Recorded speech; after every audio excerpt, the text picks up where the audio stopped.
तर मित्रांनो, मी आहे संदीप आगाव. तुम्ही बघू शकता हे चिरीची झाडं आहेत. तर आपण जे चिरीची झाडं आपल्या फार्मवर लावले म्हणजे खूप लावले, तर ते लवकर वाढ होता 2-3 महिन्यामध्ये चांगले मोठ्या प्रमाणात वाढते.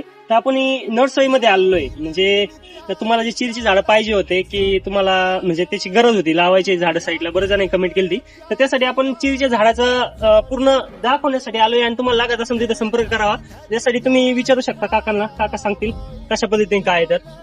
तर चेरीचं रोप आपलं तसं विक्रीचे भाव 40 रुपये, पण तुम्हाला पोल्ट्री करताना 30 रुपयाप्रमाणे बसते. तर त्यांच्याकडे भरपूर आहेत चिरी झाडं, तुम्हाला जेवढे पाहिजे तेवढे आहे. तर याचा जे ऍड्रेस आहे जवळजवळ कुठं आहे तर तेरे गावाच्या पुढे नगरकडे 1.5 किलोमीटर. देऱ्यामध्ये तुम्ही आले ना तर तिथं कॉल करा, नंबर टाकेल मी खाली किंवा नंबर देईल, तर त्याच्यावर कॉल करा आणि त्याच्यावरून नाही का तुम्ही संपर्क करा आणि इथून चिरी झाडं घेऊन द्या. बेस्ट क्वालिटी आहे, दाखवतो कशी काय. तर बघू शकता हे झाड, तर पूर्ण झाड पण वाढलेले आणि साईज वगैरे चांगली.